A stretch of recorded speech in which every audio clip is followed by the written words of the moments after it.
How y'all doing? My name is Brett and welcome to my first home brewing experience. Have you ever wanted to make beer but haven't? Me too. Join me on this journey. Alright, first up we got our 2 gallons of sanitized water.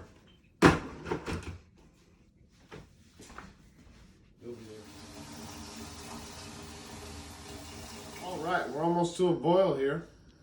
So we will add our wheats and barley and malts into this bag. So not all your home brewing recipes are going to call for malt, but ours calls for some caramel light malt as well as some wheat malt, and we're going to combine them and add them into the pot in just a moment here. Add some specialty grains. So we've got our nice bag here. We're going to carefully pour the grains in. Again, make sure everything you're dealing with is sterile. These scissors are brand new.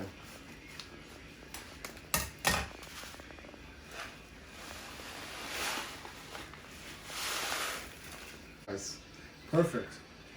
I'll show you all how to tie this bag. Just a common knot will do. The bigger bag would be better for this many specialty grains, but this will work just fine here. Got a nice little flexibility, and we're going to start the seeping process. Alright, now that we've got a nice boil accumulating, which you can see here, it's time to start the seeping process. You're going to want to do this for about 30 minutes. You can dump and dip it in here, but it's going to get hot, so you're eventually going to want to drop it. A thermometer is always useful in home brewing. So we're going to check the temperature. We want it between 170 here and 180. So as you can see, it's fastly rising. 140, 160. We might need to simmer it down a little. 180, we don't want to get too much higher than that. So we're going to lower it. Good thing we're maxing out there about 200. We'll bring it down to 180, 170, and that will be perfect. We've lowered our temperature. We're now at a solid 1. Again, if your recipe calls for specialty grains, you're going to want to seep it for about 30 minutes, which is what we're in the process of doing now. And our recipe calls for anywhere between 150 and 175 degrees Fahrenheit. We're at a solid 170 right now.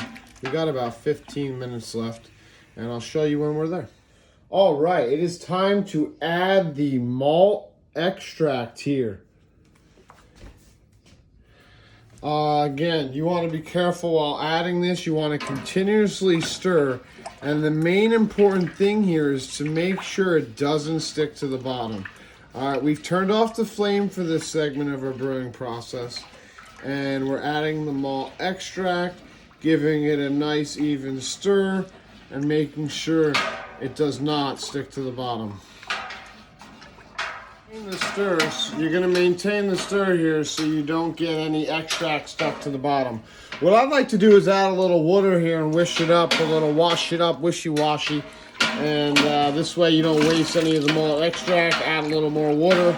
And we will add the dry malt extract and begin a boiling process here again. Alright, now we'll add the dry malt extract. Again, you got to do this pretty quickly.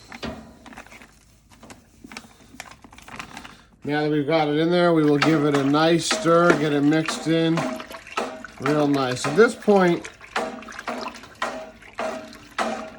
we're going to start a boil.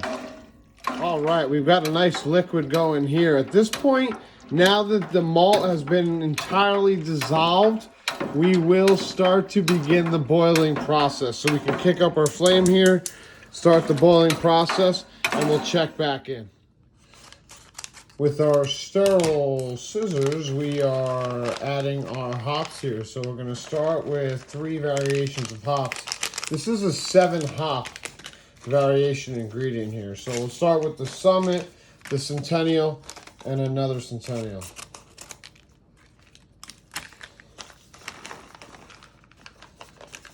Smells amazing. You can smell the citrus. Again, make sure everything is sanitized.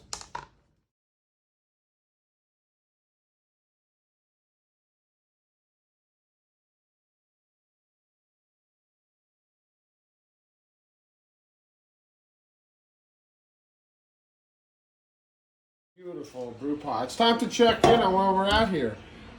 We got a beautiful hop blend. We can now see the beautiful, beautiful mixture starting to take place.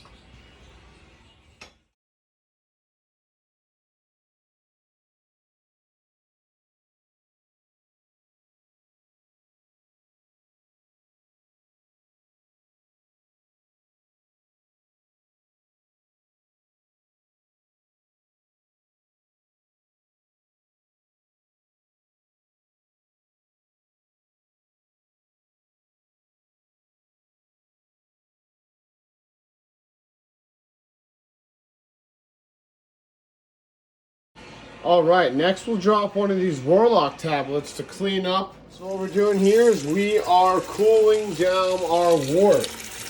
We have flushed the water twice. We got ice packs. The ideal temperature to get it down to is 75 degrees Fahrenheit or less. We're cooling our wort. Again, when we took it off, it was 150, 170. We're trying to get it down to 70 as quick as possible without removing the lid.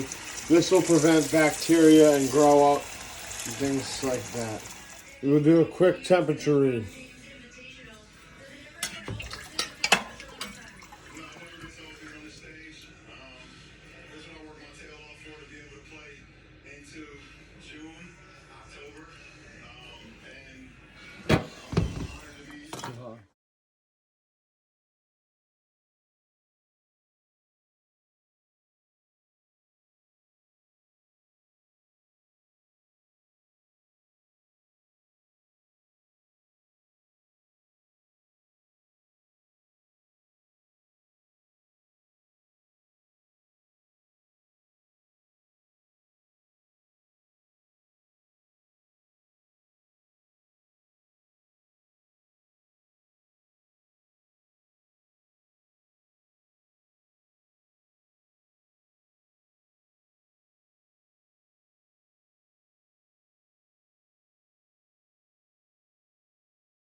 You want to prevent the green sludge at the bottom.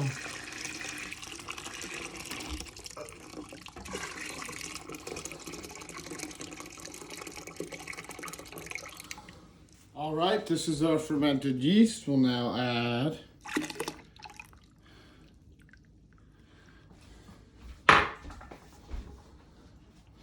all right, final step. Let's cap this bad boy. Conditioning tablets.